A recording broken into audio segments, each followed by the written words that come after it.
Hello, everyone. Welcome to episode 14, I believe. I am here with Todd, the Warcraft 3 legend and StarCraft 2 legend. He's a legend of many RTSs, and I'm very thankful for you to actually come on and talk to me, Todd. Thank you very much. So, we're going to start off by just getting a bit of a rundown of your progress to eventually becoming one of the top commentators in StarCraft 2, which is going to start, I guess, way back when, right? Back in Warcraft. So, you got into esports through that primarily, I'm guessing, or was there something else that was a stepping stone?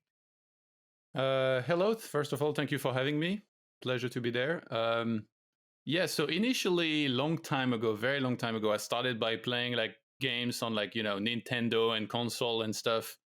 And then it didn't take me very long to figure out that PC was really the better way to play games, in my opinion, with a mouse and keyboard, at least of what I preferred. And then I played a little bit of Brood War, some Counter Strike. And when Warcraft 3 came out, I got into it very quickly. And I was immediately trying to be like one of the good players to improve a lot. And that's what really got me started with very competitive gaming. I was decent at Brood War, but definitely not amazing at all. And Warcraft 3 is really like where it took off and then eventually evolved into casting. Okay, so when you got into Brood War or decing at it, did you immediately find esports, or how long did it take you to find out that there was actually this like competitive market for video games?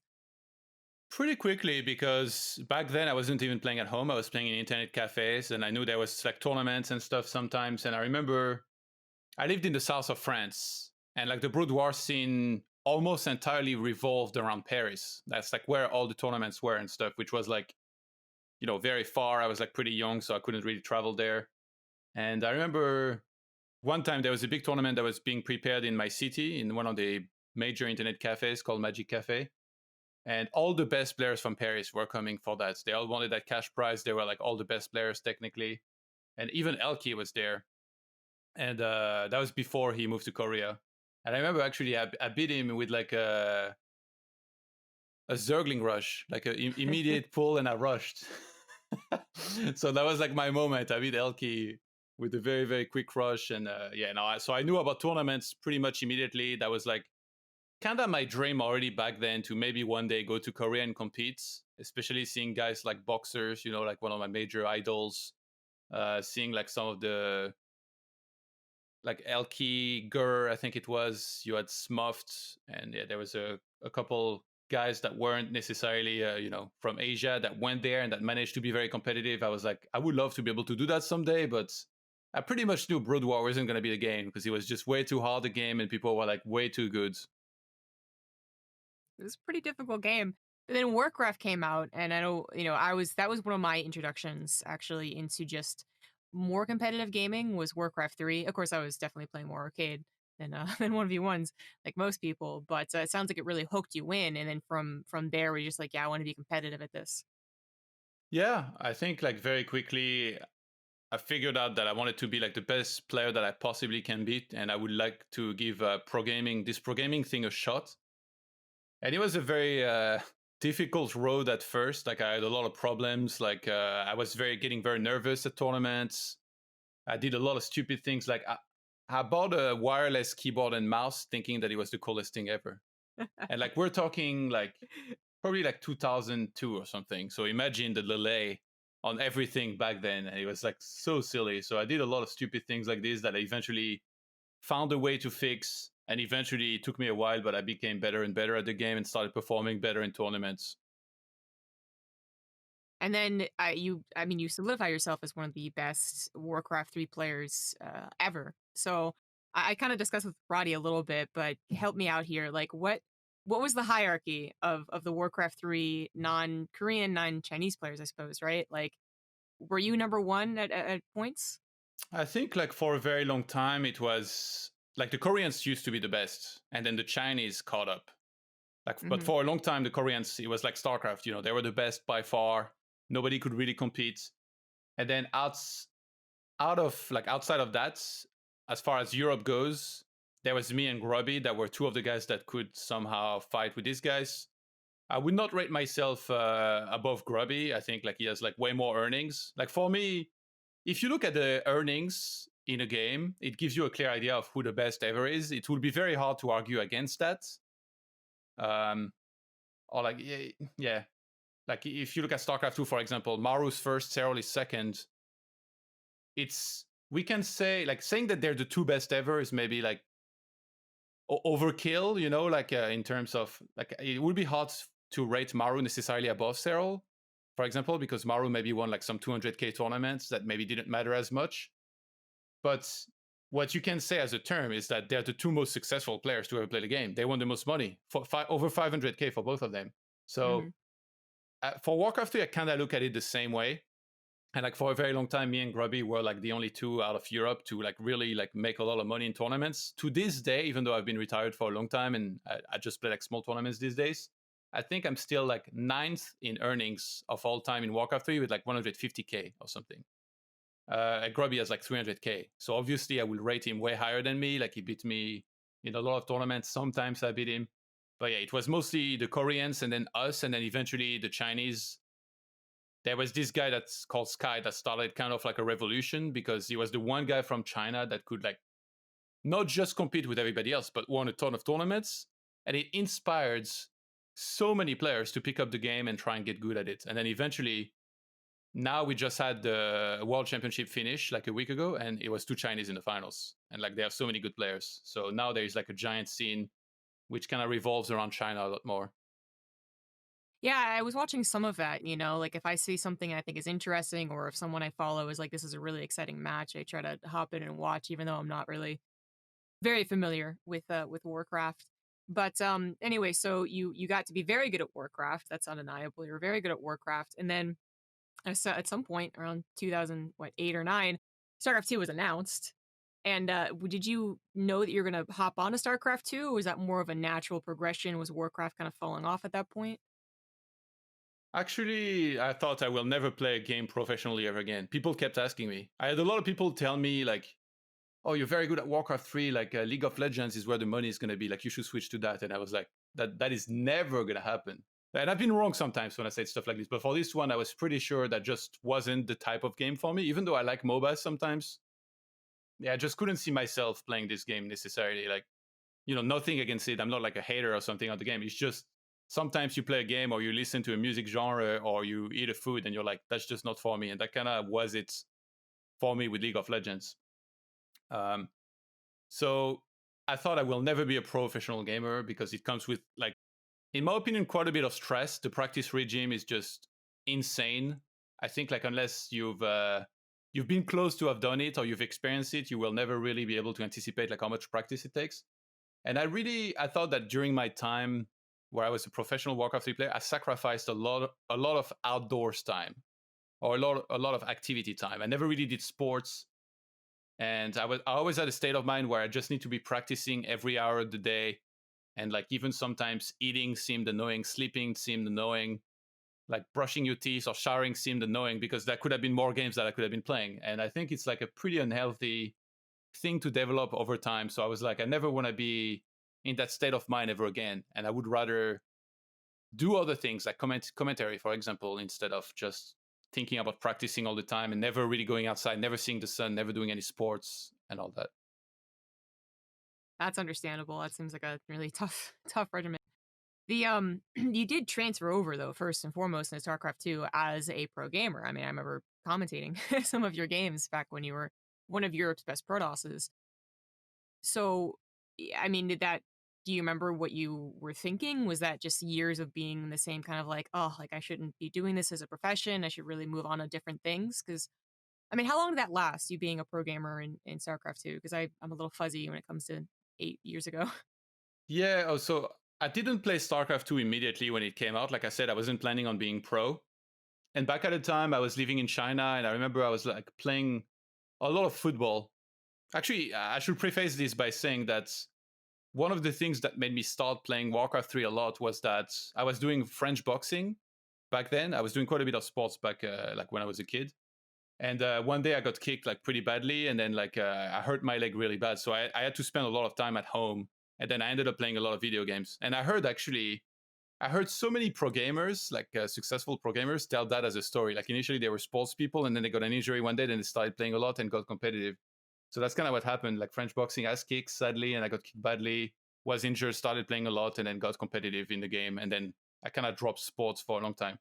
And now the same thing happened for me going into StarCraft 2. I was playing a lot of football. I was living in China at the time. And I fell really badly, and I mean really badly, and hurt my knee pretty bad. And I kept seeing different doctors, and they were all telling me like different stuff, weird stuff. Some of them were like, "Oh, it's the MCL. You need to get like surgery." The other guy was like, "No, you're fine. Just rest." So I was like, "All right, I think I'm just gonna." I felt pretty homesick anyway, to be honest. So I was like, "I'm just gonna go home and get it checked out there and figure out better what's going on." Because like especially if you live, I don't know, like there is like a certain level of comfort that you're never gonna find when you're outside of your homeland. And then when you have to manage stuff like this, like medical stuff, it's like, like obviously I don't speak Chinese. So even though I can get some people to help me, or I even went to like an American hospital at some point, it's still not the same. Like I wanted to understand exactly what I have. And I wanted to like, be close to my family. Like if I need to, get a surgery or something. So I ended up just going home, get it checked out. They said I just needed to rest and stuff. So I couldn't do sports for a long time, which was hard to accept because at this time I was actually training a ton. And I picked up StarCraft 2 because I was kind of bored, not really doing much. And as soon as I started playing, I instantly went into Diamonds, I think it was, which back then was maybe the highest. I think there was not maybe even Masters yet. And I was already beating like some of the top European players. And I was like, wow, like I can't believe like this almost feels too easy. And I also got hooked into the competitive side of things because every time that I was losing a game, I'm like, I need to play 10 more right now and I need to never lose to that person again. So I just got hooked pretty much immediately. And I was planning on playing the game for fun, but I kind of feel like I'm almost incapable of playing a game purely for fun. So very quickly, I just became like pro gamer again against all my expectations pretty much. And I think that was maybe 2010 or 2011. It wasn't immediately after the game came out. It was like kind of late compared to like most players that were already there since the beta and stuff. Like I barely played the StarCraft 2 beta, just a few games here and there. And then like now suddenly I was like playing it every day a lot. And as far as how long my career lasted, I think I retired in 2015 or 2014. I think like for 1 year I was doing half pro gaming and half commentary. And then eventually I was like, I don't want to do pro gaming anymore. I just want to do commentary. Yeah, that's what I was going to say is that I remember, very distinctly when the WCS opened up its regions to Koreans, but only if they lived there. That whole skifu, like that weirdness was that I remember seeing a lot of the ESL production in Europe, and you were being invited on to analyze and commentate, which was quite cool. And then North America had all of its problems, I suppose. But yeah, that's because I remember that was 2013, and I guess I didn't really realize how long afterwards you were still being a pro gamer. And that does make sense. In the grand scheme of things, 10 years seems like it is a very long time. But if you go back in time, it does seem like, as you said, like you got in late, as in like it came out in September, I think, 2010. And even if you came in January 2011, it felt like you were late. Yeah. And there was also a lot of Brood War guys who were coming over. There was a natural progression there. So I totally feel on that one. When you got into StarCraft 2, or even, let's go back to Warcraft 3, what was the commentating like for Warcraft 3? Were there any commentators by the time you kind of left the scene that were well known, or was it actually just always kind of a bare bone, kind of pick who they can situation? I don't think there was that much of a scene back then, and I didn't really follow it if there was. So like after I quit Warcraft 3, I kind of like stopped watching it entirely. I didn't have that much interest in the game. Like when I retired, I remember I was kind of sick of the game.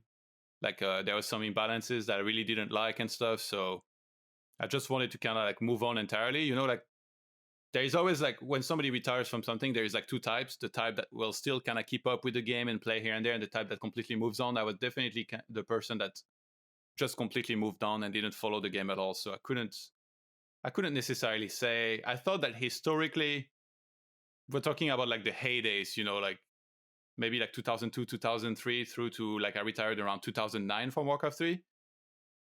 Like I feel like there was not many pure Warcraft 3 commentator. A lot of the commentators that casted Warcraft 3 at tournaments, they are commentators of other games that were asked to also do Warcraft 3, So maybe there was like Rotterdam, that was like mainly and purely a Warcraft 3 guy, but other than that, a lot of them, they did like 1 or 2 events here and there, and then they didn't really do more again. Or like, I guess initially there was Bunny, who then ended up working at Blizzards, so she did a few events here and there, and yeah, kind of how it works.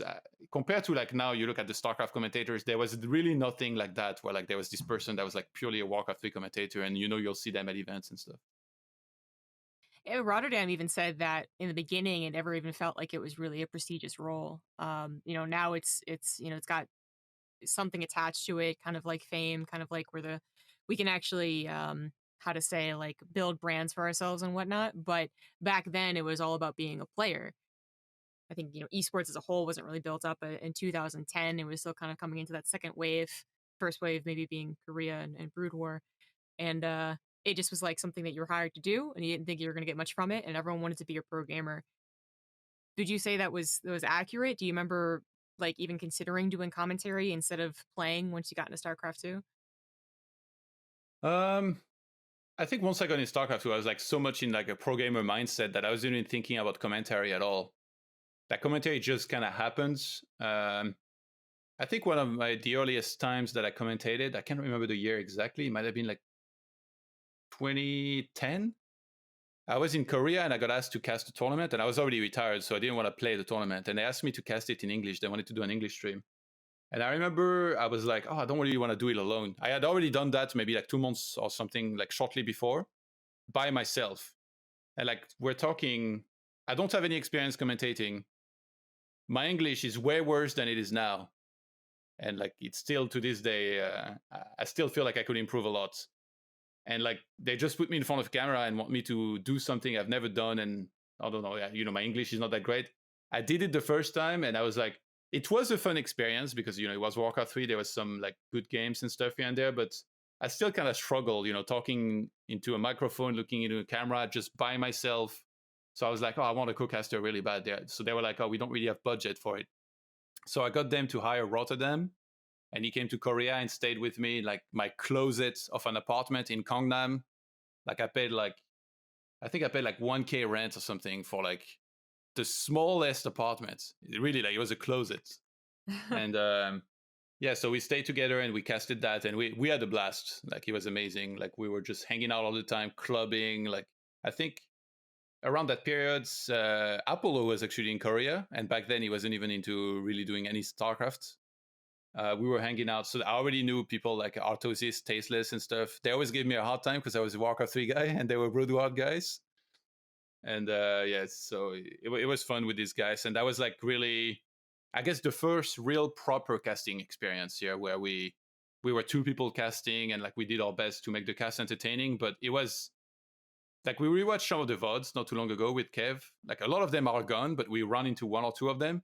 It was really amateur hour. Like we were so bad. Like there was zero professionalism. Like, I mean, it wasn't too bad to like we were cursing or anything, but one of my intros, I almost remember it word for word after we watched that, because we like repeated it many times. I'm literally opening with like, so the tournament starting, they do the jib shot, whatever. And I'm like, yo, what's up, everybody? This is ToD, aka the romantic human, like aka whatever. And it's like, it sounds like I'm like a failed rapper trying to do a freestyle. Like it sounds so bad. And the funny thing is that people loved it. This is like one of the most popular tournaments of all time commentary wise, because back then we had almost nothing. Like, a lot of the tournaments, they were like radio casts. They were like 240p tournaments. Maybe the commentary wasn't necessarily like amazing. And now it's like, you have 2 established players that are pretty good in me and Rotty, and we're just like having a ton of fun. We don't care about anything. We're just making jokes, and people really, really loved it. But yeah, like rewatching that was painful. Even Rotty, like there was one of his intros where he's like, "Yeah, good morning, everybody." It's like evening for us. I'm like, what are you talking about? Like, so it was like almost like a joke. But again, we had fun and people liked it, and that was the moment where I realized like casting was actually pretty fun. I really got into it during that tournament. All right, yeah, that's pretty cool. I think, yeah, I remember him mentioning that like he kind of brought him along, and that it was a lot of fun, but it was very casual. Is what I Yeah. remember. And then of course when GSL took off, it was kind of a tastosis endeavor. And then by that time, I guess you guys have moved back to Europe or North America or what have you. So yeah, that was a cool little like tidbit of history, because I don't think people realize how many people were going to Korea for like multiple things. We think of StarCraft 2 in Korea, but we don't, even though there are a lot of good Warcraft 3 players, some of the best, in fact, that come from Korea. Just like didn't seem like there was anything else. Honestly, it didn't seem like there was anything else. If you talk about 2010 and before, I was like, oh, it's just Brood War, and that was it. Oh, that's not really accurate. So I always enjoy hearing those stories. So you got some taste of commentating, but then you went back to being a pro gamer for a fairly long time. Started to mix in some commentary.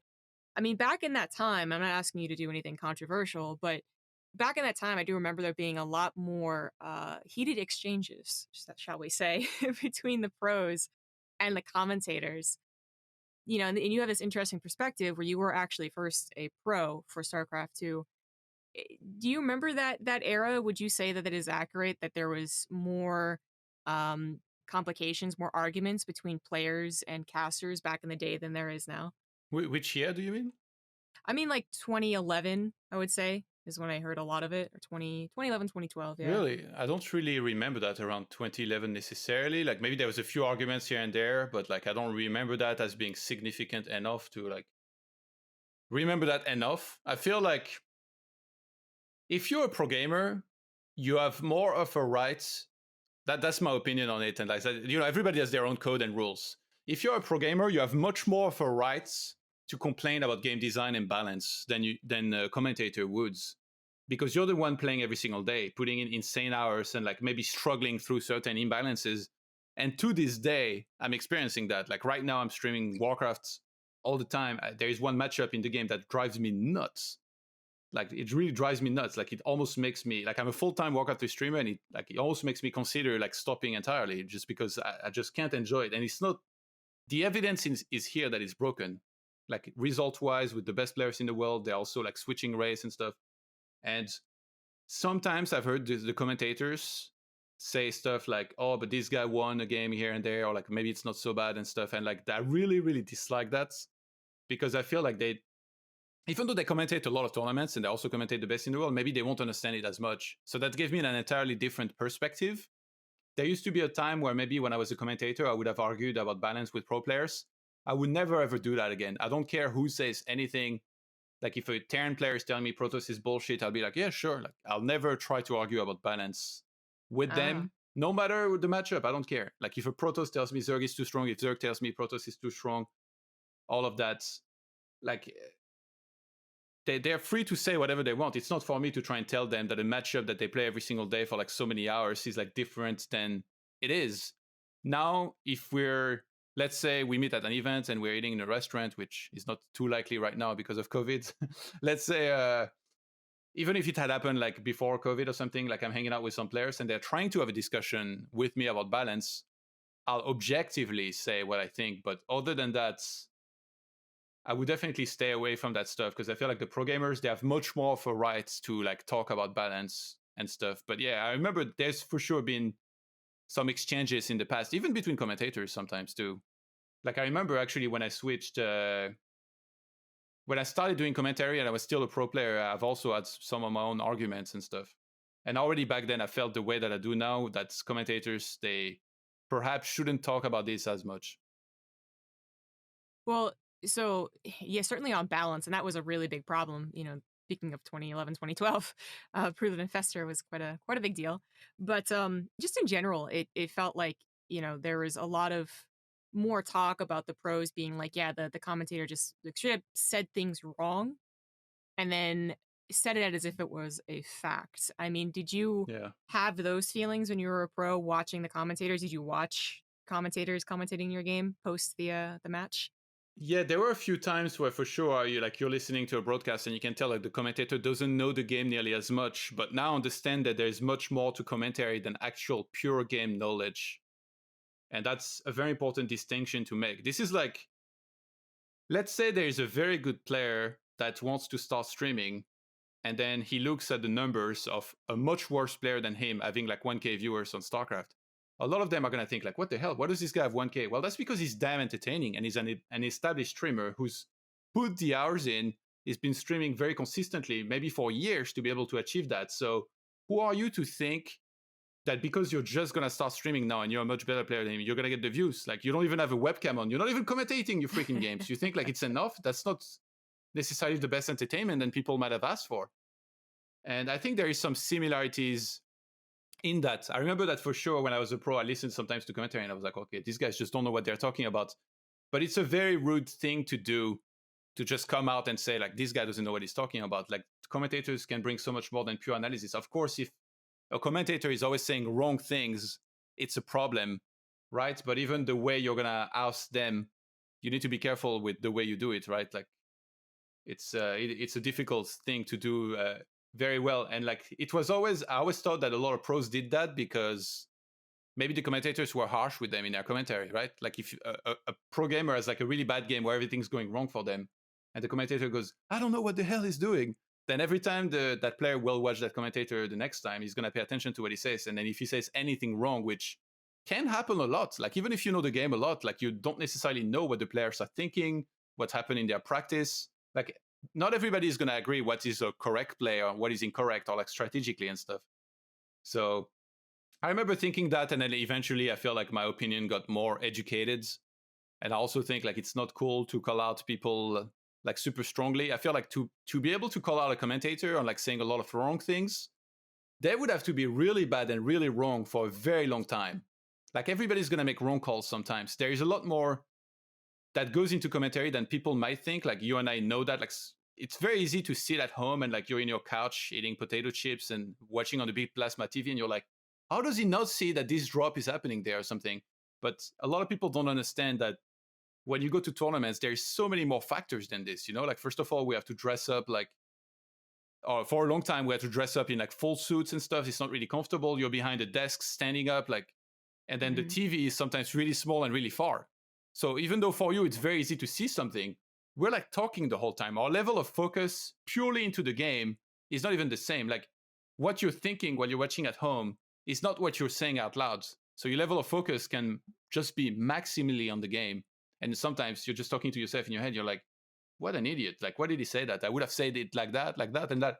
Well, give commentary a try then. Let's see how you do. You know, like it might be very different than what you might have anticipated. You know, I would say it's much harder than you might think. But obviously, anybody that's like very good at the game and is able to work on their speech and delivery can become, to some extent, a good commentator. Like Huck, I remember he was one of the guys that said that commentary was very easy and stuff, and then he started doing it. I was like, it's not so easy after all. He was like, yeah, actually, it's kind of easy, but at the same time, I can tell like he also probably saw that it's not necessarily like, you know, like you might think the easiest job in the world. Like it is a dream job. You're talking about video games and getting paid to do it, but I wouldn't say it's super easy. There's definitely many things you need to factor in. You need to, you know, put in the work, do some prep and all that.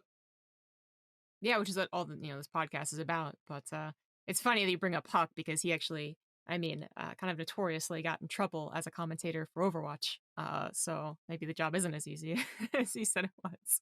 Yeah. But I think wasn't that because he was like a little like too honest and like the humor didn't go off too well? yeah, he was calling out another caster, I think. Yeah. And like, he later explained, basically saying like the producer was even kind of like egging him on, which is another thing that people don't really consider, is that a lot of times like we have a producer or a director who's going to tell us like we want this to happen. Like for instance, Mark would tell us that we wanted clashes. We wanted to agree with some things and then not agree with other things. So when you push that angle, if you're like, okay, that's what they want, and then you disagree with someone just to disagree, then suddenly like someone on the forums goes like, why is that person always disagreeing with everyone? And it's like, I didn't think I was doing it that often, but all right. But yeah, there's a lot of things to consider. So he had an explanation for sure, but I think he did all right for himself past the commentary gig. Seems to be doing all right. But anyways, so when you account for all these things that you learned as a commentator back when you were a pro and you moved into commentary, was there a lot of did you bring any, I don't know, like any of that with you when you brought it to commentary? Did you go like, okay, I remember not liking when this commentator did this, so I'm going to make sure not to do that in my commentary? I definitely drew inspiration. I focused more on the positives, I think. Like, I feel like when you're a pro gamer and you're studying build orders, watching replays, for example, it won't be you watching what they're doing and being like, I shouldn't do that, I shouldn't do that. It's going to be more like you looking at the good things and being like, I should do that, I should do that, I should do that. And like taking all of the good things and trying to implement them in your game. I think that's looking for inspiration forecasting is kind of similar. And to go back to Huck for a second, I quite like Huck. I think he's a nice guy. It's just the problem, in my opinion, with what happened with him is the delivery. The delivery is really hard to make a joke where you're going to tell somebody like you're in gold or whatever, or like you're 2 leagues above them. If you phrase it a certain way, it's going to go perfect. And like people are going to be like, ha ha ha, that's like really funny and stuff. But if you phrase it the complete other way that you should, people are going to be like, oh, what a dick. Like he's like making fun of the other commentator, like saying that he's really bad and stuff. And that's something that's actually one of the hardest things to do. If you're going to be brutally honest and like make these kind of jokes, it's very, very hard not to go overboard. I remember that Jeff's humor sometimes got misunderstood, and there would be people that would be like, oh, he's really rude and stuff. And like, like one of my first events, I even had like this with him where I think it was like one of the BlizzCons, or like I don't mean my first event. I mean my first BlizzCon that I did. He was like right next to me, and like he was kind of like, it felt like picking on me a little bit, but I feel like I didn't really appreciate his humor enough back then. I actually like let it offend me a few times, not always, a few times. And I was like, oh, like, what a D-bag and stuff, this guy. But then eventually I learned to like really appreciate him and love his humor to the point where like I would just crack up whatever he would say at an event because he was so funny. And I think over time his delivery got better as well, even though sometimes it still was misunderstood. I remember the broadcast with like Fear Dragon where people are like, oh, why is he bullying him? It's like, no, like they are friends. Like Fear Dragon is laughing at this. It's just a type of humor. Not every joke is going to be like a neutral one. Some of them might sound like he's picking on you. It's just the type of humor. And I think that was kind of similar for Huck maybe and what happens. I think so. I think he just delivered it a bit wrong. But like that kind of is a good topic though. Like it's kind of to do with clout and branding, I feel like, like it's a pretty good example is that, back in the past in Control had some poor delivery and wasn't quite as well known, for what he was on camera. He was more back in the day, he was known as a pro. And then eventually you got to a point where years later, even, I come in 2017 Montreal and they're kind of warning me. They're like, God, just, remember that Jeff's going to have some humor. And I'm going to be like, no, I'm totally prepared. It's fine. He's going to rag on me. I know I'm the newbie. And everything was, everything was cool because it was kind of just like what he did. But as commentators, we kind of have to build a brand, right? So when we sometimes choose that brand and sometimes we don't, sometimes it just kind of happens naturally to us, kind of like a play-by-play versus, analysis, for instance, would be a brand that we build. When you came into commentating, did you just flat out be like, oh, I'm an analyst? Because I know you were hired as an analyst back when we had those segments. There would be like, and now we're headed to the analyst, and you would like, dive in on the mini map type thing. But did you just say like, yep, I'm an analyst. This is what I'm going to do. I'm going to let the other guys do their best. Kalaris do his play-by-play. So initially, I didn't even really plan on being a commentator, like really ever, on StarCraft 2. But one of the first opportunities that I got on the game shortly after I started playing was somebody canceled on Take to go and cast Home Story Cup. I think it was maybe Story Cup number 2 or 3. He was supposed to get a co-commentator, and that guy canceled on him last second. So he just needed a commentator, and he reached out to me because he knew that I had started playing. And I was like, sure. So I went to Germany, and then I casted the tournament, and I had a blast hanging out with the guys and stuff. And after that, I still put commentary aside, but that was like a good experience to get earlier on when picking up the game. And later on, I think it was like years later, probably, I was playing at the Lone Star Clash in Texas. So like some of the players were like Bomber, Naniwa. I played against Sheth.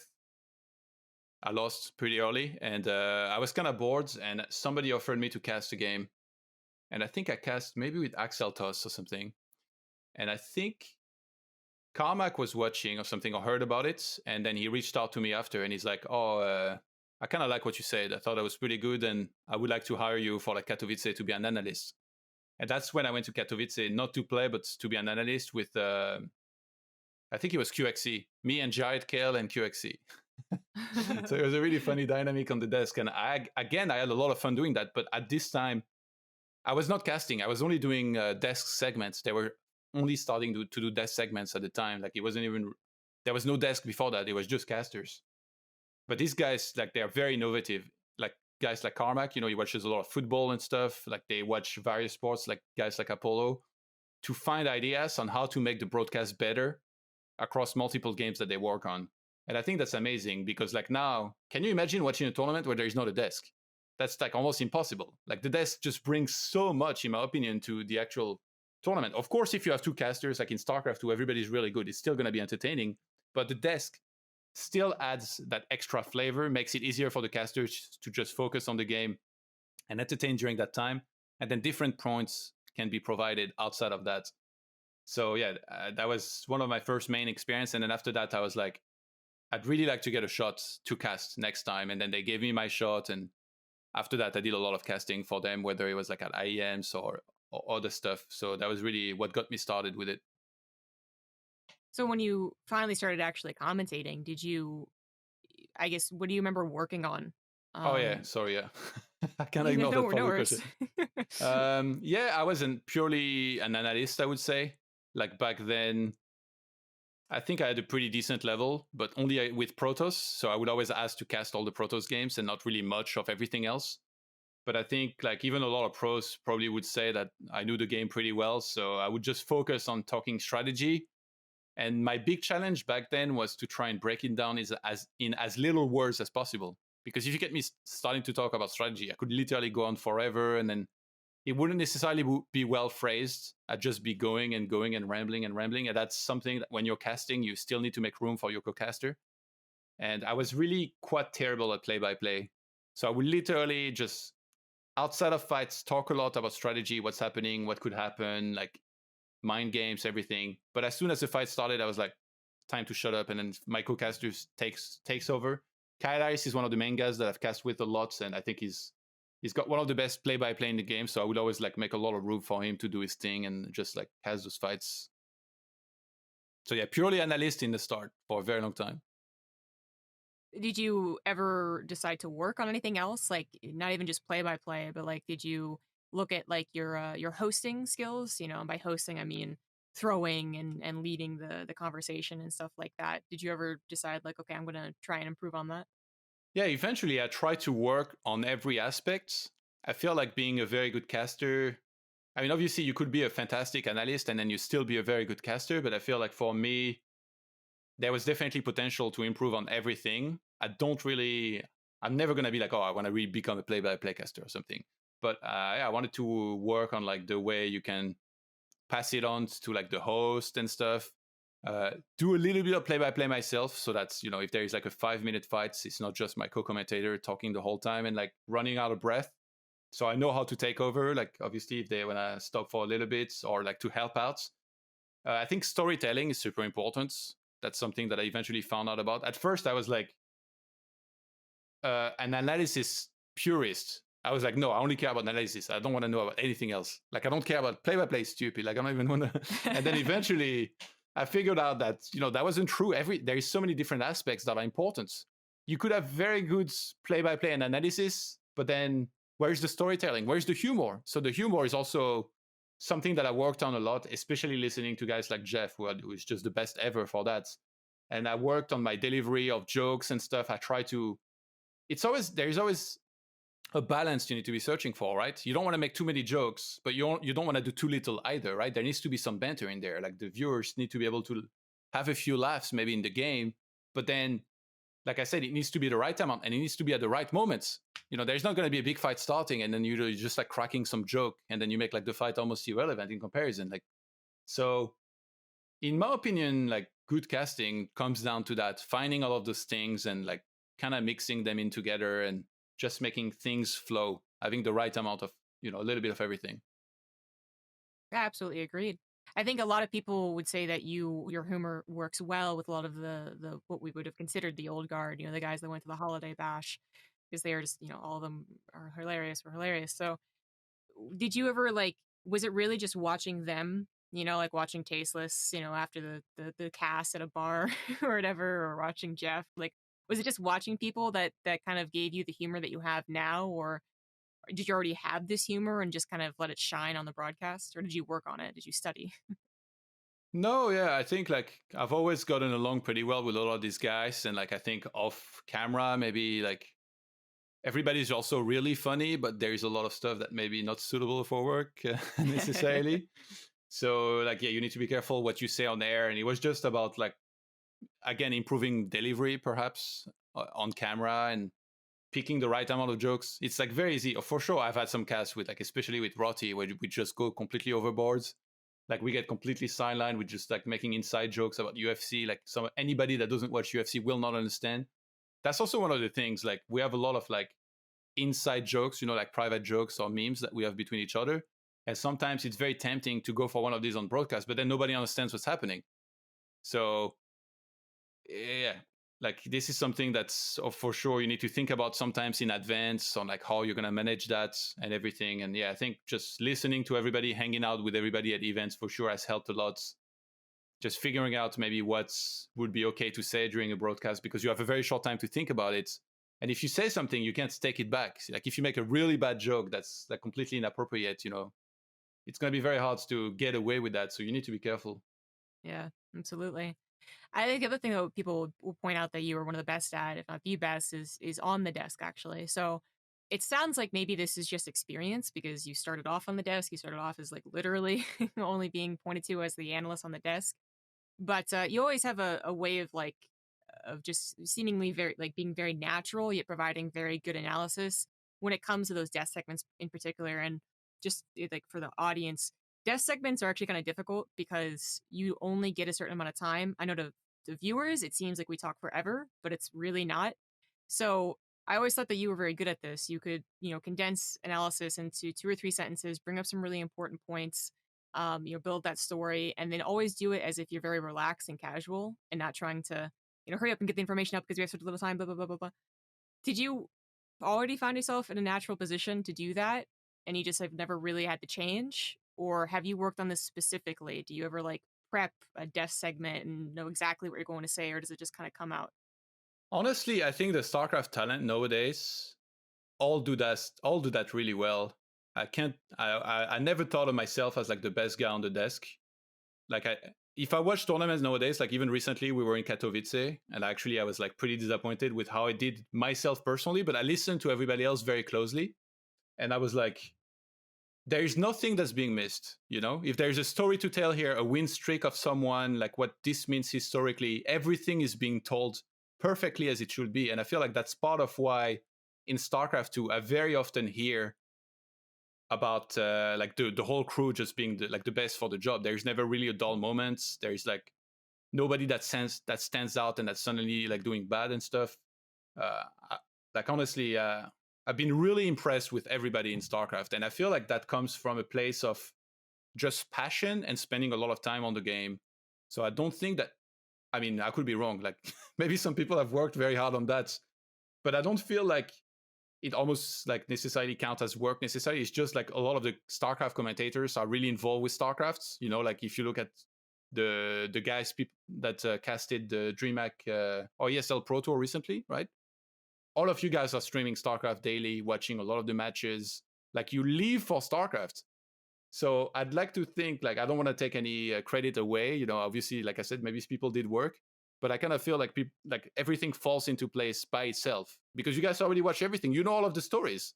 So when it's time to tell that story on the desk or break down the game, it must feel like to some extent almost like an easy job because like you already know everything that there is to know. And it's always kind of felt like that for me on the desk. I never had to dig too deep or to think too hard. The story is always already kind of there, and then you just have to tell it on camera and have some decent delivery with it. I think you're underselling yourself, but I understand why, as you described it. It does kind of feel like, we all can find those points because we do so much and we all have we even bring some of our own narratives in, right? Like we're all excited about this one guy or another guy because we've been watching them. But I mean, I think there's a reason you and Roddy are usually chosen to do like the beginning segments or that. I think, at one point they were putting you a lot on the desk and not so much comment. Like you're just really good on the desk. So I think you're underselling yourself. I'm good on the breaks. No. Yeah.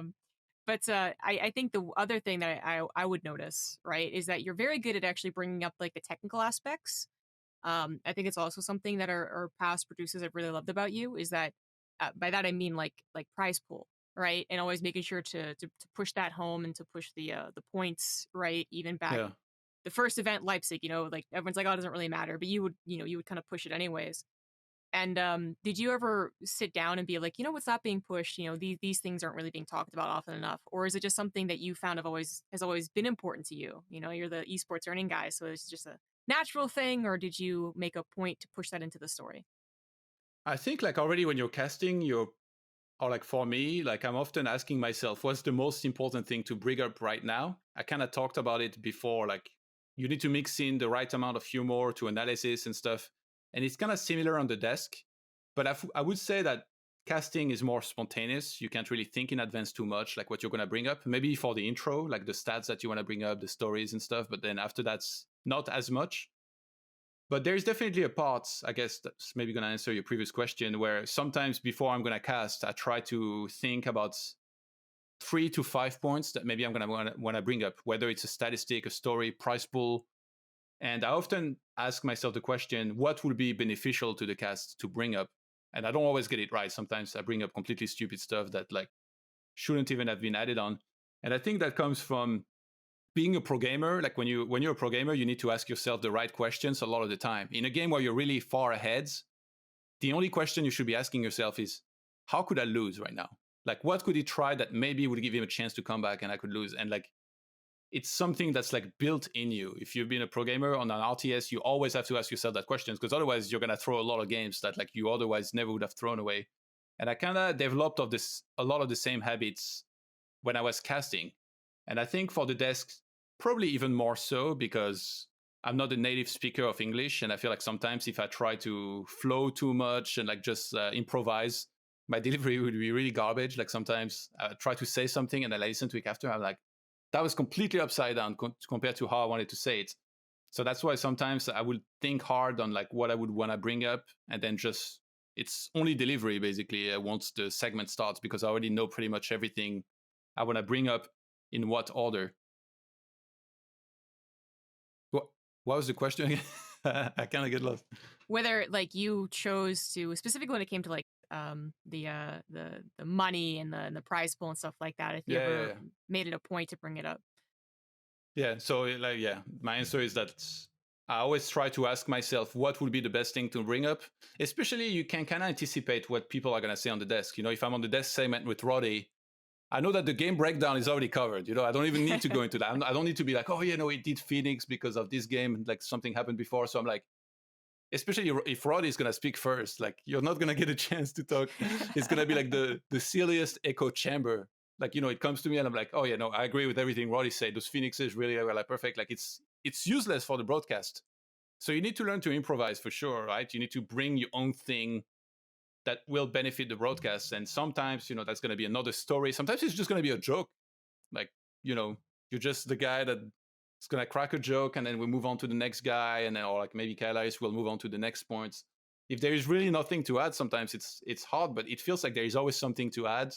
And there's always that sweet spot that you can find and in that thing to say on the desk. But I definitely feel like there is always so much more room for improvement on what can be said. But like I said in StarCraft, I really think that everybody does like a fantastic job. Every time I'm watching a tournament, I don't really watch many of other games, but maybe they do really well as well. But in StarCraft, I'm always like, everything that needed to be said on this deck segment was said. Like literally nothing was forgotten. That's some pretty big praise. I mean, I might agree, but I just Yeah. yeah. Yeah, I think in general we've all gotten pretty good. I think we've had a lot of the best commentators to learn from, and the best atmosphere as well to learn from. I think is really big in our scene. We're always hanging out, and we're always totally willing to discuss things. You know, we might not have planning powwow sessions, but Roddy will come down for a beer and immediately dive into the story of the tournament, you know, without any prompting. So I think that's really helped us all, you know, become really good commentators. Kind of on that point too, like you're so right about, you know, Roddy. He's like, if you're the second person to talk on the desk, you're like, okay, Roddy's gonna cover everything. So like, what am I gonna say? But have you ever worried? You know, you come in as an analyst, you really push analyst because you're an ex pro, and did you ever worry? You know, nowadays, you know, 2020, do you ever worry about kind of losing that analysis of people being like, oh, he was a pro, you know, forever ago, or oh, Roddy talks about the analysis now and ToD just makes a joke, right? Like exactly what you're saying, you don't want to be an echo chamber. Like, do you ever worry about the public perception of what you are? Or are you confident? Yeah, not really. I think like nowadays I bring whenever I'm casting a tournament, I can bring a lot more than just pure analysis. And in the case of StarCraft these days, I haven't even really commentated because I've been really focused on Warcraft 3. This is like what I stream all the time, and I practice very hard for like a certain tournaments. So no, not really. I think like there is always a lot, like many more things to bring into a desk segment than just analysis. Like I said, in my opinion, if you have like 3 guys on the desk, or even let's say like just the host and 2 guys, and the 2 desk analysts only give analysis, to me it's like almost maybe the desk segment was not necessarily the best, because you need to touch on those other things like the implications of the last series, the actual tournaments, like prize pool, what this means historically. Some jokes are always pretty important in my opinion. Like I think about some of the old broadcasts where the casters who are like trying to out hype or add analysis to one another, and there is like 0 jokes, and I'm like, this could have been made so much better for sure if there was a little bit of banter in there. Not necessarily a ton, but just a few jokes here and there, you know? Some sarcasm, anything. I think it's really important for us to learn. I think that was really a problem back in the day, is that there would be the out analyzing because a lot for the fan base that actually goes to our forums and talks, generally a lot of them will say analysis number 1, right? Where's our pro gamers on the desk? Where's the person who's never been on a desk before? We need him on the desk ASAP, you know? And I think that's a pressure that a lot of us can feel. And then eventually, as we get more comfortable, I suppose, at our position in the scene, we kind of go, oh, actually, you know what? That's not even really what most people want. Do you ever find yourself like, I guess, you ever worry about what people say on the forums? You ever go to StarCraft Reddit or Team Liquid, or is that, you know, no man's land? I think that if I work hard enough on my commentary and I take it seriously and I just try to like give my best commentary wise, I'm not worried that I think I'm going to be a good enough commentator to please most people when they're listening. But of course, there's always going to be some people that are going to have a problem with, you know, maybe my accents, maybe like some of the stuff I say, maybe like my analysis is not good enough for certain people or something. So I feel like you can't really let it worry you. Like obviously it's important to know when you've done well and when you've done bad, and maybe like obviously like always try to improve. But I don't think I worry a ton in regards to that. Like I feel like the feedback that I've gotten over time has always been positive enough that I never really thought like, damn, am I like maybe a really bad commentator? Obviously, like everybody has bad events sometimes, or like some casts that we're not going to be super happy with. But it's always kind of like when I lose, you know, I always use it as like the biggest fuel to my fire to get better and do better next time. It's the same thing. Like I've had casts where for sure I was like, oh my God, I can't believe I forgot to mention that and stuff. And I use that to motivate me to next time do like much better and make sure that I don't forget that. Like maybe I'll add a trick in my mind. I'll like, oh, next time to remember it, maybe I'll think about that, or I'll say that to myself in my head up until it's my turn to talk, and then I'll say it. So I don't think I worry necessarily a lot. And like I have read like websites sometimes, and like, you know, I feel like it's always like a vocal minority, and that's something that's very important to learn to recognize. Like for example, to this day I stream. I have from a couple hundreds to 1K viewer like daily. There's always going to be a couple of shitheads, you know, saying like very mean stuff. It's very important to learn to recognize that out of 1,000 viewers, if you get like 5 people saying very bad things to you in one broadcast, and I mean 1,000 viewers, like I'm not even counting unique viewers, like, right? If you have 1,000 viewers and you stream a couple hours, maybe the unique are going to be like 3,000. Let's say you get 5 people saying something really mean. They're a very small percentage of people. And like, it doesn't even really mean that much because, you know, online, a lot of people like to write very awful stuff. So it will be very easy to let it get to you. I think everybody occasionally will let it get to you. But I definitely draw inspiration from guys like Day9, who sometimes has given me advice around that. And he's one of the best in the world, in my opinion, at dealing with that. Like for the following that he has and the stuff that's been written on him sometimes, I've never even seen him reply publicly to anybody. And I remember talking about that with him once at an event, and he was just like, why would I do that? It literally makes 0 sense and stuff. And when you listen to him, it makes so much sense. He's like, yeah, why would I pay attention to that? It's just like one person, you know, saying something negative. And I'm like, you're so right. Like, why is this so hard to do sometimes? Because I've for sure sometimes not done as well, right? And then you see some other commentators, like, like Nathaniel, he's replaying everybody on Reddit that makes a comment about him. I'm like, no, like, why do you do that? It's like, it's so bad. So we all deal with these things in our own ways and differently, but it's also something that's over time I've learned to deal with better, I guess.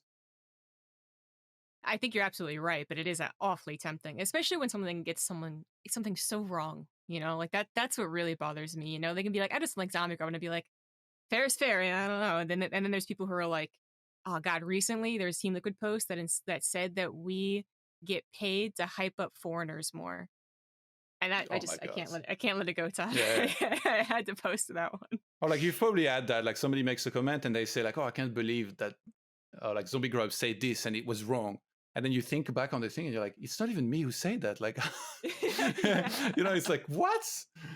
But yeah, it's just the way things are, right? Like, it's important to remind ourselves that these are always like a very small minority of the viewers. And there's always going to be a few negative comments here and there. Yeah, of course. Yeah, kind of speaking of that feedback, I mean, do you get feedback? Actually, weren't you were you a part of that house with like all the CS:GO guys as well? And Apollo was there and Roddy, I think. I actually can't remember who was there. Anyways, do you ever go for feedback to your peers or have any like VOD sessions where you go back and watch the VODs to improve? Yeah, sometimes I'll try and watch the VODs and stuff, but like mostly myself. I find it's kind of hard to ask for feedback. Like over the years, like at first when I first started out, I asked for a ton of feedback, and then I was given quite a bit, like by Red Eye, maybe sometimes Calaris or something. But over time, even though in StarCraft we really get along, to some extent we're still kind of competing with each other, and I don't really know who I would be comfortable asking for feedback that would be brutally honest enough to really give me the feedback I'm looking for. So, and like, there is also that part where like, you don't really want to offend somebody, right? If they ask you for feedback, you're definitely going to think like, oh my God, like, do I tell them that they're doing that and they should be doing that better or something? So it's very tricky. Feedback is very, very tricky. There's been for sure some like episodes, and I'm not sure what you were thinking about when you said like CSGO or something, but when I first started working at ESL, we were doing review sessions with a lot of the casters. So it was like Joe Miller and D-Man. There was like maybe Jason Kaplan and some other commentators, and we would watch VODs of other people. There was Uber Shouts, who's also casting Overwatch now. So we would watch VODs of someone and then be like, oh yeah, like maybe do this or do this better or do this. And I remember at first, that's when I'm talking about like when I was purely an analysis guy. I remember Joe Miller and stuff, like they tried to give me some advice and I'm like, why would I do that? I'm just an analyst, like, and he's like, yeah, but like, we would do it like this and like this. And I'm like, yeah, but you're not an analyst. You're a play-by-play guy. This is totally different. So I was not always necessarily the most open about like feedback on certain things. I definitely have had a very specific idea of what commentary should be like. And like, it's not always been online with some other. I've definitely also, I think I've had one clash with Kyle Harris one time where like we were reviewing one of our commentary and like, yeah, it was not good basically, like to the way we handled it, both of us talking about the commentary and how it went.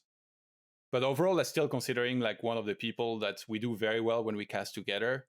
And I would always like love to cast with him. But I remember one specific thing where it didn't go so well. I remember actually on one of the BlizzCon. So it's like very tricky, right? Like sometimes us commentators, like you're probably going to relate to this. We watch the observing at events, and like the observers for the most part, they're also very good. But sometimes they'll have an off game, and it's very blatant that they've missed some crazy stuff that for us should be impossible to miss. But maybe now we've become the person that I talked about before, that's watching the game on the plasma TV, and I don't have to worry about like producers shouting in your ear or something, like, right? Maybe they have some conditions of their own that they need to deal with. Like I said, overall, our observers are very good, but for sure, occasionally they've had some off games. And like we've talked about it backstage, we're like, oh my God, what was the observer doing? And then the caster is like, I know, right? Like after the game, obviously, right? Like, I know, right? Like, how could he miss that? It's very hard to go to one of them and tell them something like this because you don't know how they're going to react. Maybe they're going to be like, what are you talking about? Like, And I remember there was an event where we were talking about this, about observers in general, and I think maybe Coca got really offended at this one BlizzCon, and then he dissed super hard one of my casts, and I was also very offended.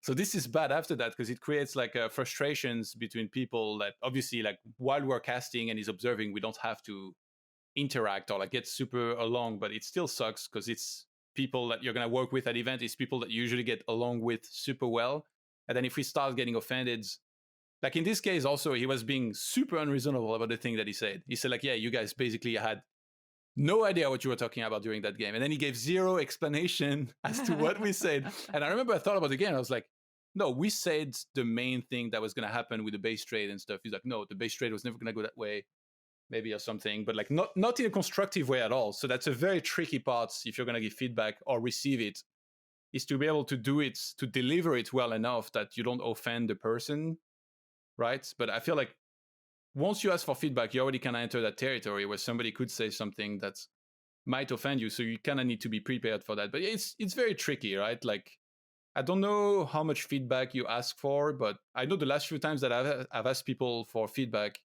they told me stuff like, oh, I wasn't really listening or something. And I felt like it was like a cop-out answer, right? Where they're just trying to get out of it and they don't really want to say anything. Like they definitely maybe could go back and give some feedback, or maybe they don't care enough. Maybe they didn't want to offend me. It's hard to tell. So after that, I kind of lost motivation to ask people for feedback because I feel like it's a disappointing answer, right? If you ask for feedback and somebody said like, I'm not really listening. Maybe you could ask them if they could do it in advance, but then it's like you're asking them a favor mid-broadcast, maybe. I guess if you really want to get feedback this bad, you could ask the person that's on break, but then it's their break, right? That's on break to listen a little bit extra carefully so that they can give you feedback. But we kind of cherish our breaks, right? Because we don't always necessarily get a ton of them, except me. Yeah, so I don't know. Maybe like Maynard or Pig would be good, for example, with that, because they're Australian, they're so nice. They'll never say anything offensive, right? Their deliveries will always be in a way like Pig would be like, like he'd do this thing like, hey, like maybe you could have done this or say this differently.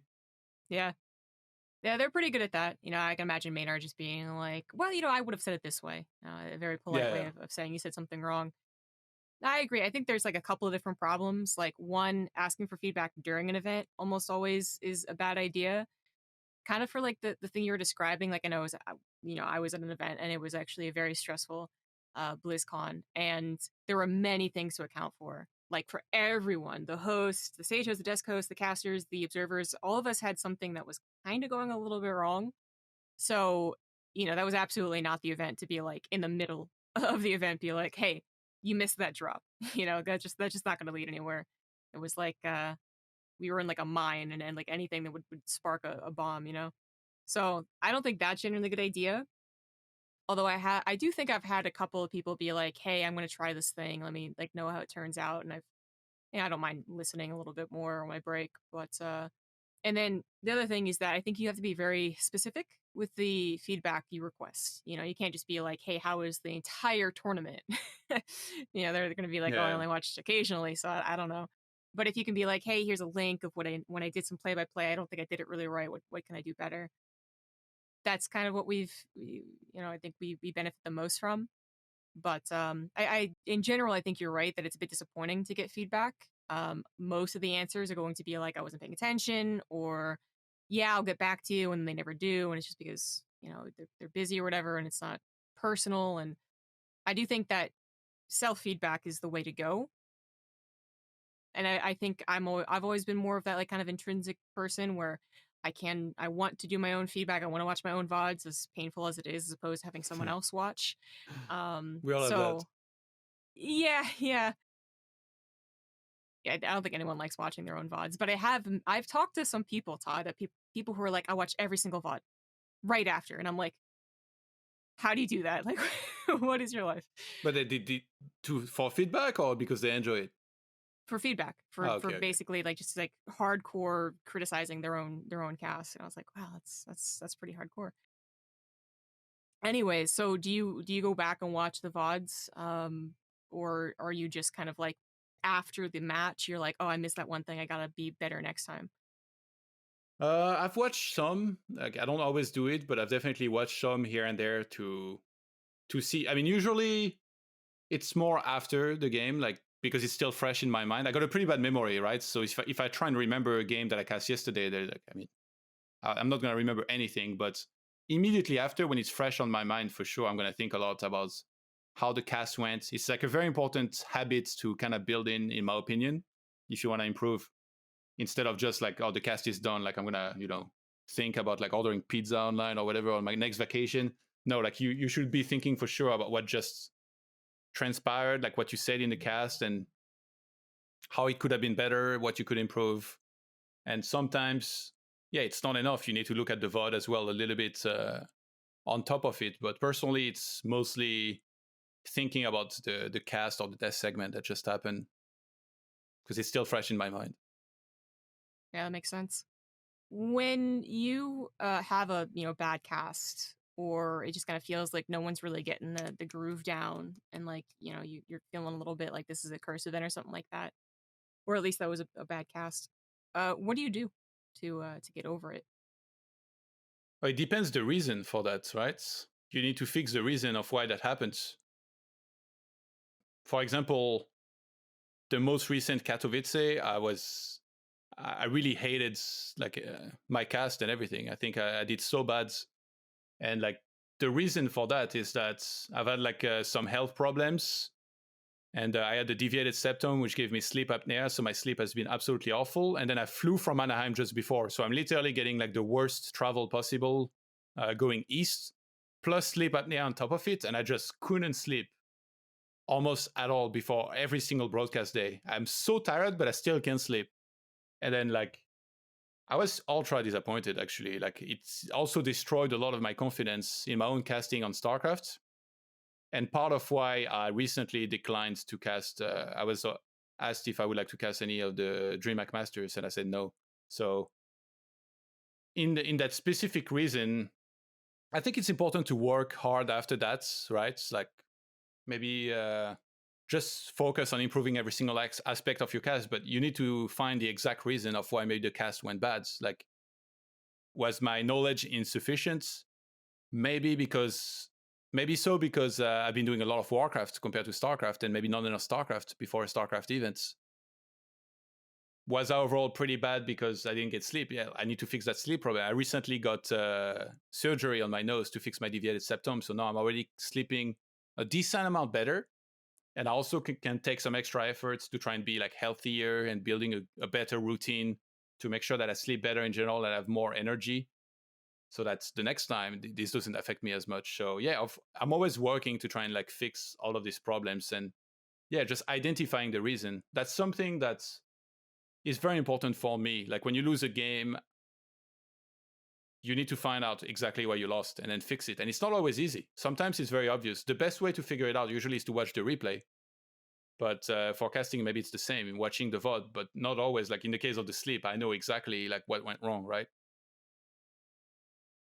Yeah, watching the VOD, I don't think, yeah, it's definitely not the same. It's not a one-to-one thing. I mean, it's a good idea sometimes, but if you Yeah. knew you had a bad cast and you just like didn't feel it, or you said something and then immediately went like, oh no, I that was wrong. I actually knew what I was supposed to say. Like, oh, why am I so stupid? Like watching your own VOD isn't.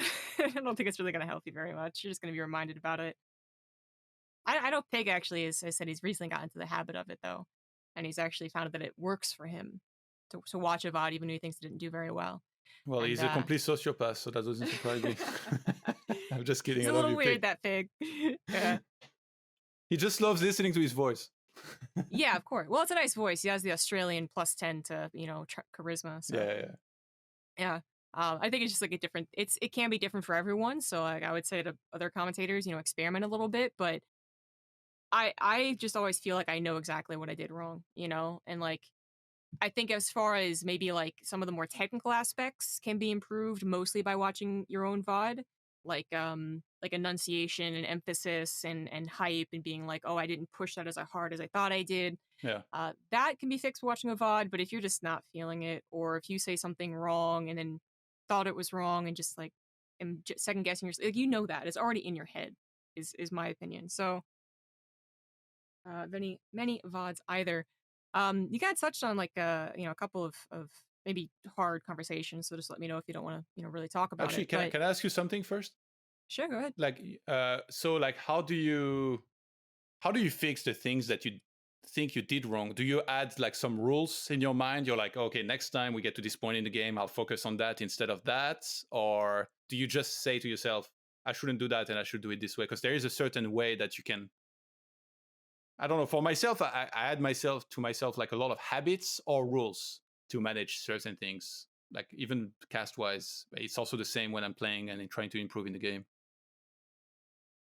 It's a good question because it also like I feel like I need an example. I guess recently, I've been doing like the host role for DreamHack, which was completely new to me.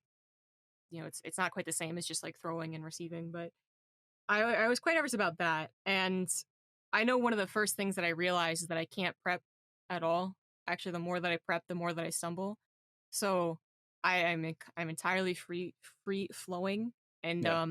the other things that but yet I also found out that I couldn't throw 100% all the time. I'd always like kind of mess up and say something wrong. And in that I actually started writing down just phrases, like literally phrases. So it does matter of the problem, but I think it is a mixture of me just being like, no, bad, like literally just slapping myself mentally, and then I probably won't do it again.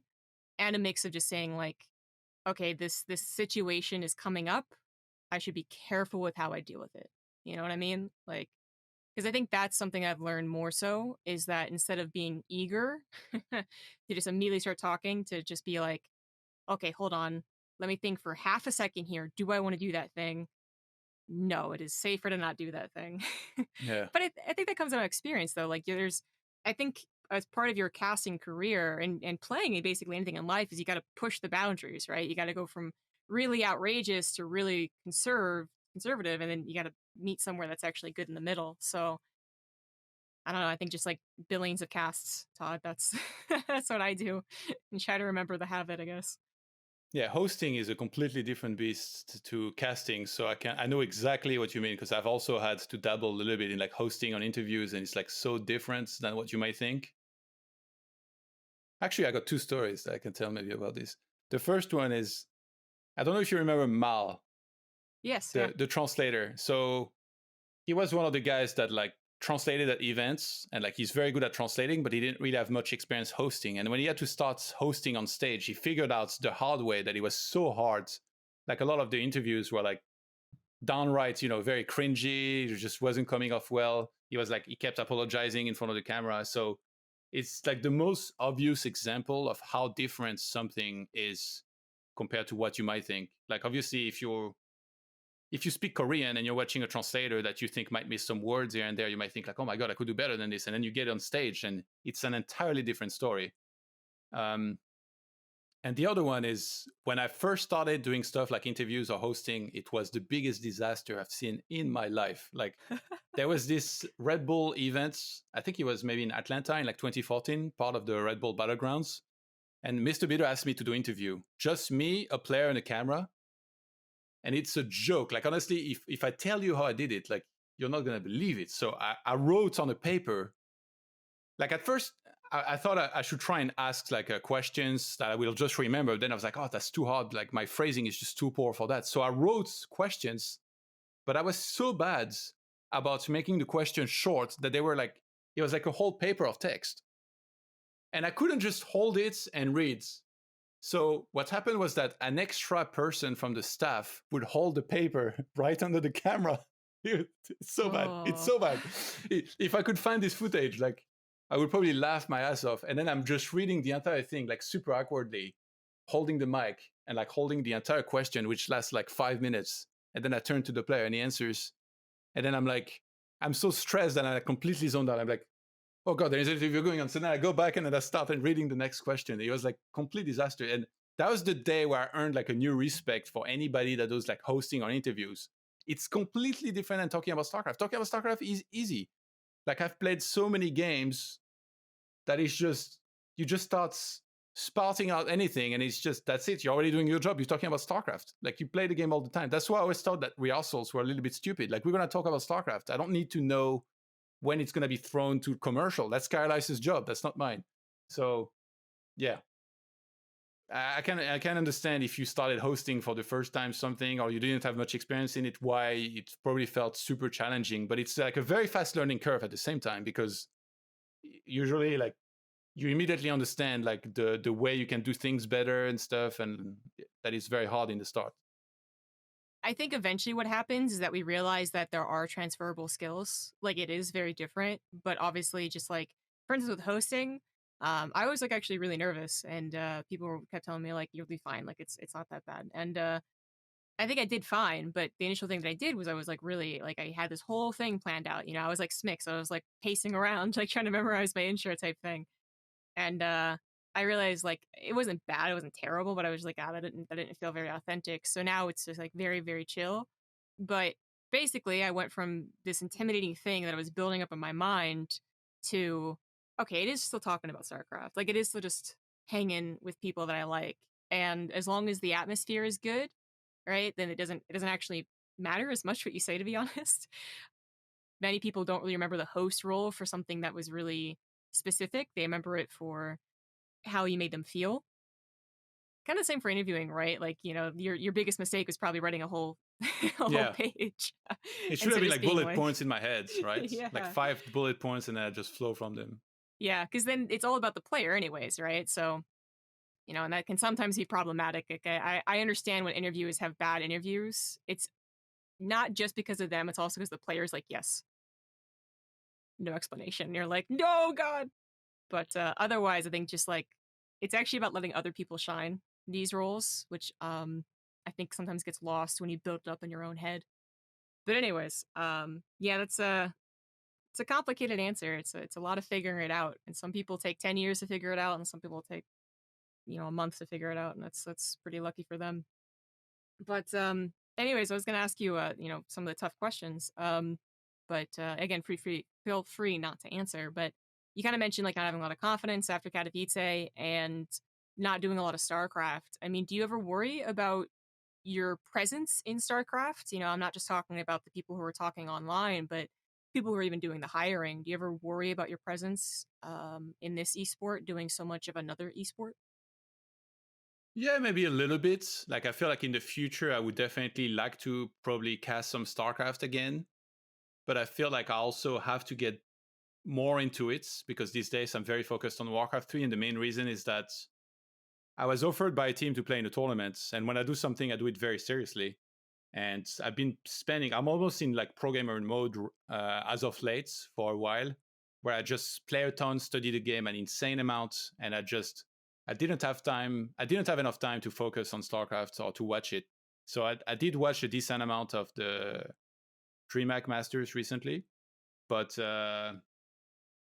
before that, I don't think I was following the game enough, even though I still really like it. And that's because, a team hired me to try and perform really well in this one tournament. So I was super focused on that, and I spent so much time on Warcraft 3.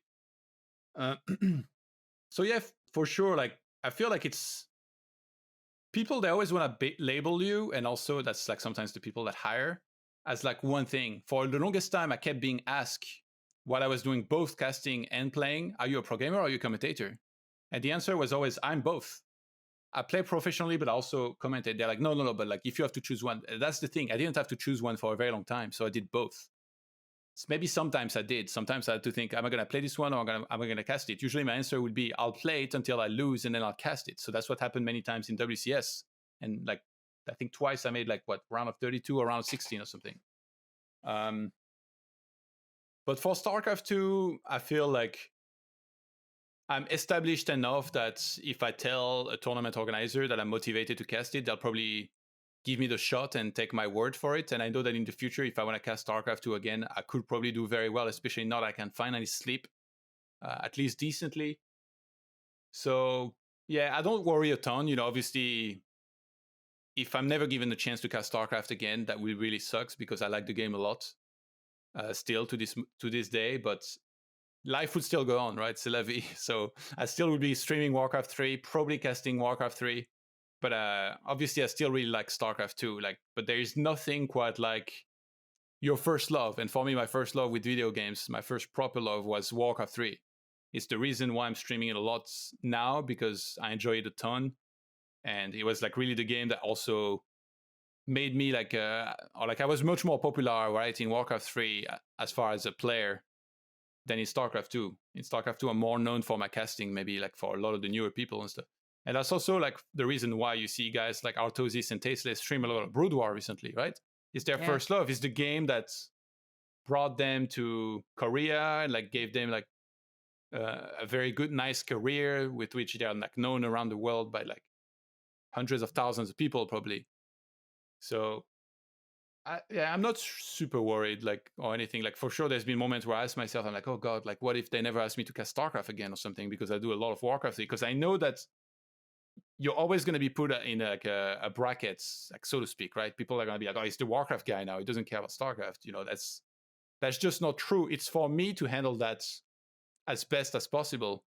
You know, sometimes by telling the tournament organizers that I'm motivated. I've always found that I'm pretty direct person, and I've always found that this is kind of my way to try and cast tournaments. Like for me, the best way is like not to like get into any weird political games and stuff. I just go to tournament organizers and I'm like, I'm really motivated. I really love to cast this, and to this day, I still do it.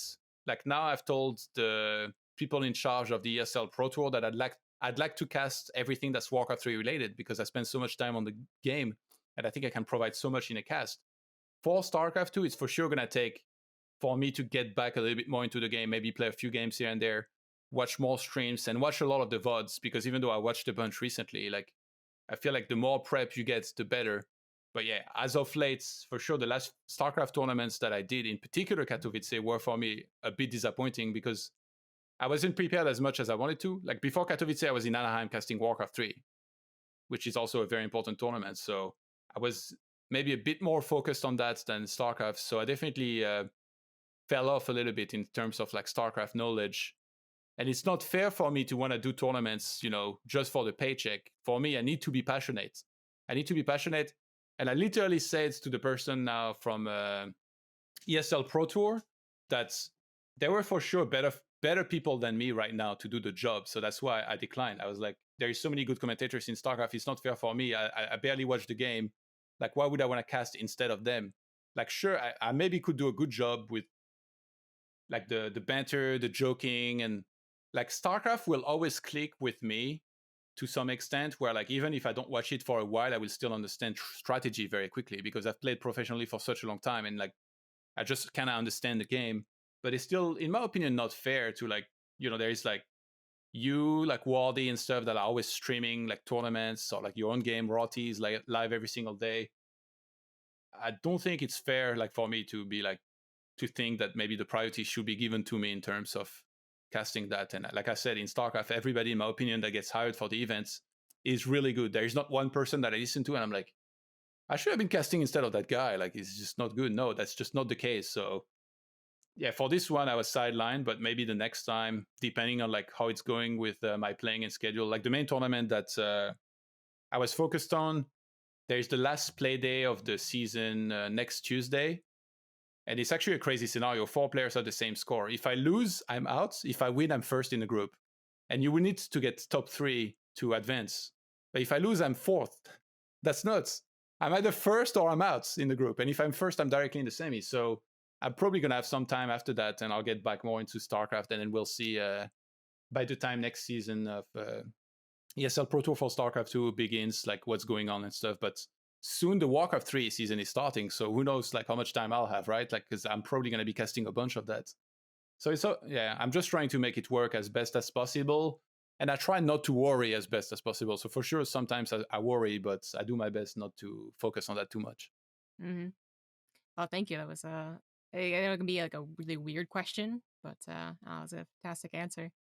The Warcraft 3 Pro Tour, by the way, like I saw that they had announced the new format, you know, obviously dealing with all the online stuff, but it was a lot more recent than it felt like for StarCraft 2's announcement. What is it, actually? Just, you know, my own genuine interest. What is the Warcraft Pro Tour now like? It's similar. There is like a NA, Europe, and there is also Asia. In Warcraft 3, it's very hard to do intercontinental matches without it being more unfair than on StarCraft 2, right? So a bunch of people talk about how in StarCraft 2, when Europeans play against Koreans, it's such a pretty bad time for Koreans. Like I saw the memes, they don't care. And they have like a pretty bad ping and stuff. In Warcraft, it's way worse, especially with the Chinese players, because they have their own server. From what I know, they cannot even connect to BNet.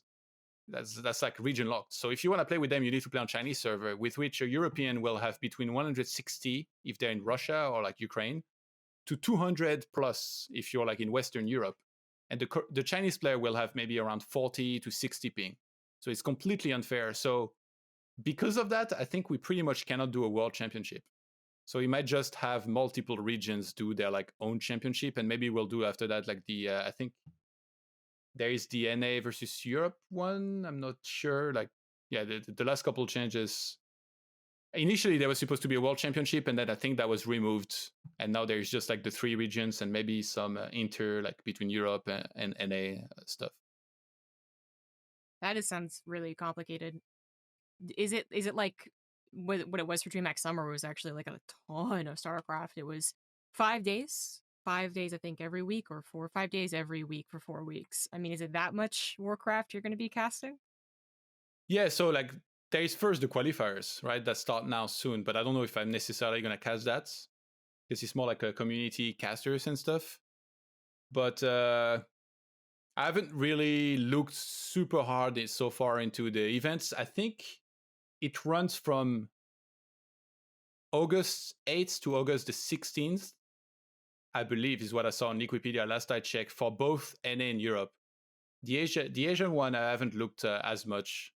So I don't think it's necessarily super long for the actual event. I think StarCraft probably had like way more games, if I had to guess, because like the Warcraft 3 community is like smaller and there's less pros. So it's not going to be on the same level of craze as StarCraft 2, I think. Well, it still sounds really cool. I found for Warcraft 3 to be, it is fascinating. I mean, I played it a long time ago a lot, and then I played it recently with Reforged, and then, well, yeah, I don't think we have to rehash what kind of went wrong with Reforged, but it's always been fascinating to me anyways, and a lot of like the best personalities are still in Warcraft, like you, right? So I'm looking forward to it. I think just in general, having something that's like it's a long form content, you know what I mean? Like it happens continuously enough that you can pay attention to it, but also like is a big deal. It has that prestige of ESL behind it. I think it's like a really important thing for building an esport. So I'm looking forward to it. I guess it starts soon, so that's really awesome. I actually have like 1,000 more questions for you, like how to cast Warcraft and what the difference is and blah blah blah. But we are at an hour and a half, so I don't want to keep you forever. And I guess I'll have to ask you to come back for a part 2. But thank you so much for coming on and talking some of the tough questions, as well as how you prep and give us a little bit of your backstory. It was an awesome podcast, Todd. Just go ahead and give any shout outs, including where we can find you when you're doing that casting. Shout out to the whole StarCraft fam. I miss everybody. Thank you for having me on this. Actually, I really like this podcast. I watched the one with Rotty entirely, and I really enjoyed it. And yeah, shout out to anybody that is a StarCraft 2 or Warcraft 3 enthusiast. I'm very much like you and like those games. If you guys want to see my stream, I'm streaming Warcraft 3 daily at twitch.tv/ToD. I'm at Johan Merlo on Twitter. This is like my main social media, but I have the same name on Instagram. ToD Gaming on YouTube. I post a ton of Warcraft 3 VODs, and I also do a little bit of content. I have a Warcraft 3 talk show, and I plan on doing a series of interviews as well eventually. So I'll probably want to have you on as well if you're down for that. Awesome. That sounds great. Do you know where the ESL Warcraft stuff's going to be? Is it like ESL_WC3 or something?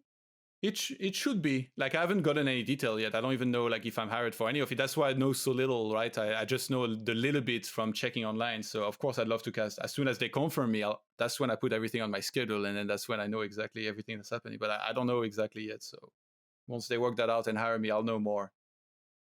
Okay. Well, I certainly hope that they will. I think they will. I think it's a shoe-in, but yeah, I hope that they do, and I look forward to watching it, and I'll continue watching your streams and learning about the imbalances of Warcraft. That's what I learned. Plenty to learn. And yeah, thanks again, man. And you guys out there, thank you so much for listening. And I'll see you for the next episode. Bye.